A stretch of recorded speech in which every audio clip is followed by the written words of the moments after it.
everybody, Rich Baranowski.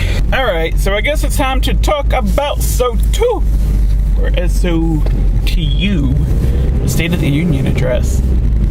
Wow. Trump was amazing. He really did. He really was. That was fantastic. Man, he made those Democrats look like horses' asses. I especially love when he just burned Pelosi, like right there on the frickin'. He just blasted the shit out of her, man. That was great. Check this clip out. An economic miracle is taking place in the United States, and the only thing that can stop it are foolish wars, politics, or ridiculous partisan investigations. Gotcha, bitch. That's just amazing right there. That is a special kind of epic troll. I think that's like one of my favorite moments from the State of the Union address. It was great. It was beautiful to watch, man. That was great. Oh man, I especially love when the whole freaking house just bursts into applause when Trump says America will never be a socialist nation. The whole room just bursts into applause. I was so pissed off at C-SPAN, man. I'm like, no, don't show Bernie Sanders, show Cortez, man, show Cortez. America will never be a socialist nation. What? Fucking hell, that was amazing. And he didn't give a fuck, man. He just said it right out in the open, right out there. And then they're like, oh, well, he spent a quarter of the speech talking about the border wall. It's like, good. You know what? It was beautiful. I especially really loved, I also really loved the part where he's honoring, at first I wasn't quite sure where he was going with these people. They're talking about why he's bringing up these three guys who were World War II vets. And it's like, okay, well, honoring our veterans, sure, but why? You know, it was just kind of a strange thing to do during the State of the Union address. Then he brings it kind of full circle when he brings up the Holocaust survivor, the guy who was in the concentration camp, and he was supposed to be on his way to another concentration camp when the military liberated it. It was like when the Americans liberated it. It was like, dude, that is amazing. That really is something. That's something of course, the Democrats will never credit him for. They'll never look at it as a good PR move. They'll never acknowledge that. And I have a cop coming up.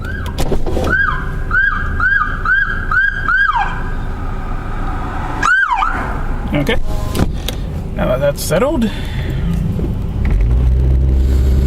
So that was a really great. I really loved the way he concluded that. So, the part with the three Normandy Beach veterans, and then the Holocaust survivor. It's that was a great moment. Of course, tell that to the Democrats. He was Nazi. How dare he celebrate a Holocaust survivor? That's what Nazis do. Or they're probably saying something stupid to that effect. Whatever. They're Dems. What are you gonna do?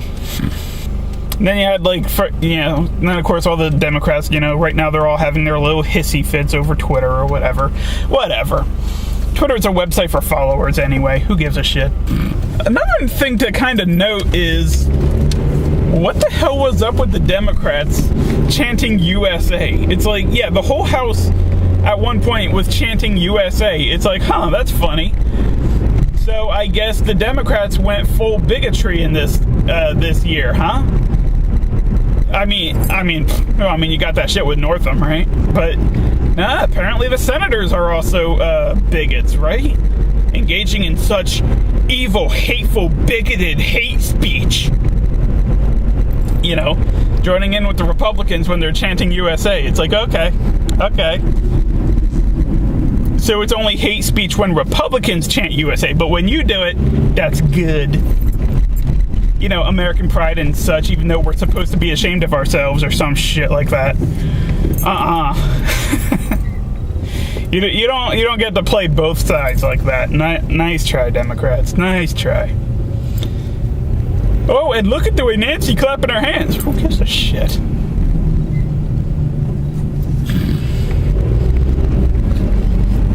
It's like people... The way Nancy clapped her hands. And yeah, he didn't expect all of us women to high-five each other. It's like, I don't think he gave a fuck.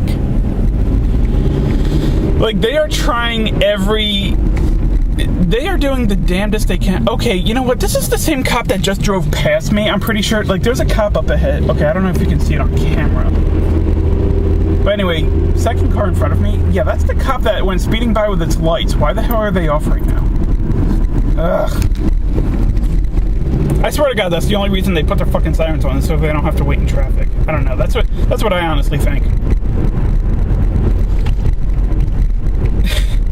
Yeah, so these Democrats, man, they're finding any reason to, like, rip into Trump, the State of the Union address. But you know what? He did great. And now he's going to go back to shutting down the government. You realize that's why he ended the shutdown. That's what he did. Oh, okay. There goes another cop. Huh.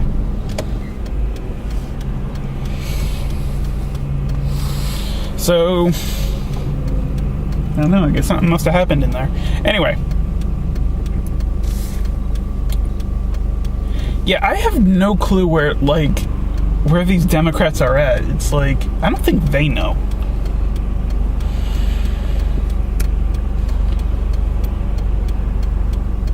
Like, you just gotta love how they're constantly contradicting themselves. It's just pathetic, man. Let me tell you, the freaking mainstream media is all throwing hissy fits. You know, the politicians are all trying to steer the American people into hating Trump. Even, like, that's the thing. Anytime Trump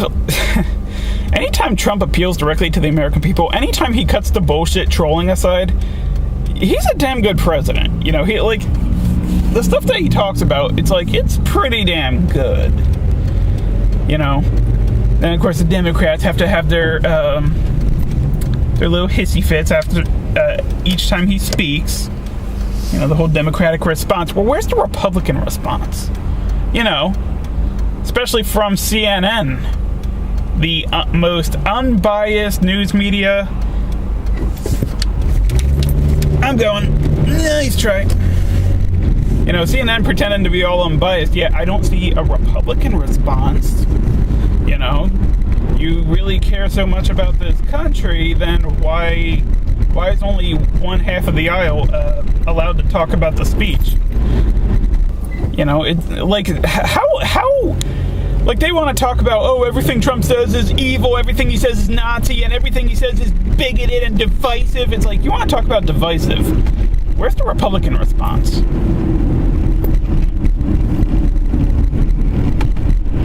Like I said, he blasted the shit out of Cortez. Like, he made Cortez in particular look like a dipshit. Like, he exposed her for the moron that she is. I love that. You know, like, he talked about that guy that got shot in the subway station. He talked about socialism. He talked about, like, oh man, like, just so many times he made her look like an idiot, or exposed her as an idiot. That's just amazing. And again, him blasting Pelosi like that about the partisan investigation. He made her look like a bitch. I love it. I really do love it.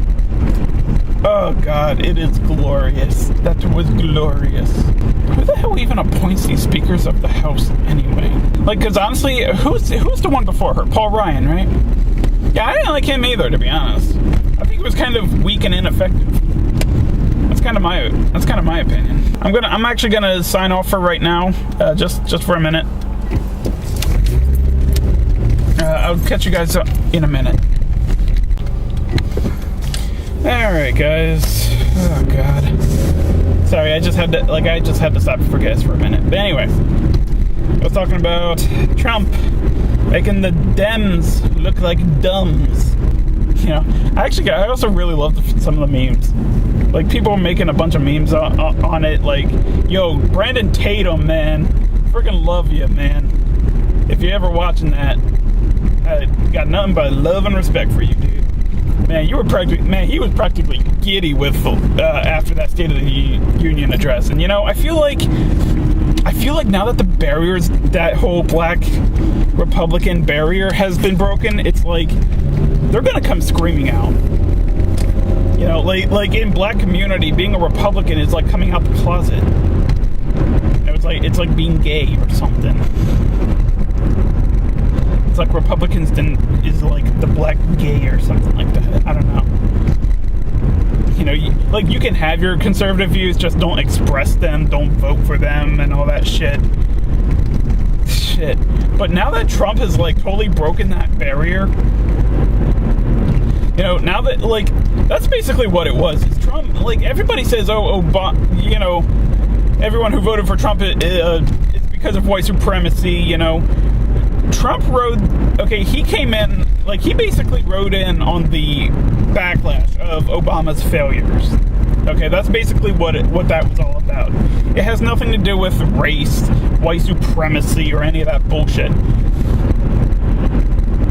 That's how Trump became the president. That's just plain and simple. Okay, we just got sick of being neglected, sick of being told, sick of watching our country deteriorate.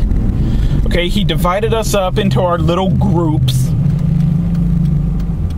And when we said, fuck it, I'm not a group, I'm an individual, that became the new hate speech or whatever. It's like, asshole.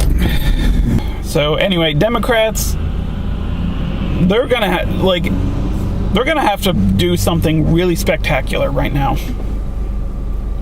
They really are. They're going to have to do something really, really big in 2020. And it's going to have to be a good kind of big. They're going to have to de-radicalize themselves if they ever want to get voted for again. They got their sights set on 2020. It's like, dude, the way the Democrats are right now, I wouldn't even get my sights set on 2028 by now. It's like, unless you're planning on saying, you know what, we're fucking up. Because now we got, the Democratic Party, it's turned into reality TV. It's like we got all these politicians who have supporters because they're politicians. But, who even are these people? It's kind of like with Kim Kardashian, how she's famous for being famous. That's kind of the way the Democrats are. Kamala Harris, Ilhan Omar, Ocasio-Cortez. It's like, who the hell even are these people? What are they about? It's like and the sad part is they're all single issue voters. They're all single issue candidates. What else do they have to offer? What do they have to offer this economy? What do they have to offer? What has Ocasio-Cortez said she's going to do to fix, the problems in black neighborhoods? She has no plan. That's the thing, is she's all talk. She's all stupid talk and no action.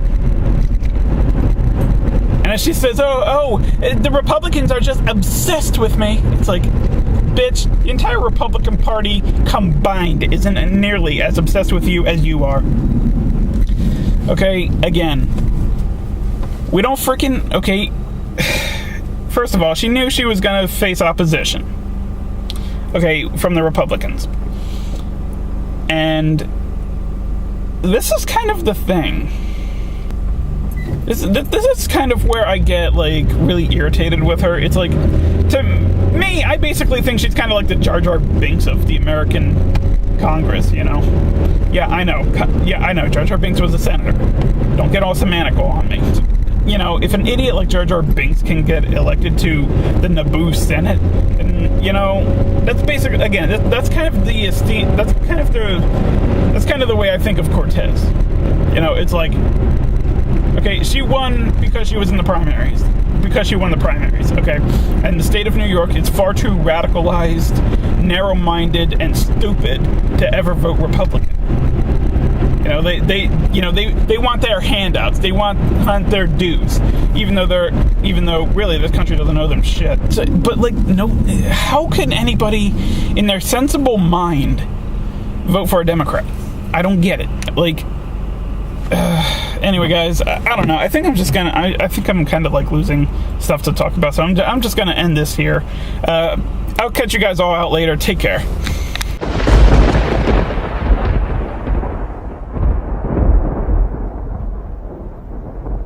Hey everyone, this is Richard Baranowski. I hope you all enjoyed the video you just saw, and if you did, please subscribe to my YouTube channel.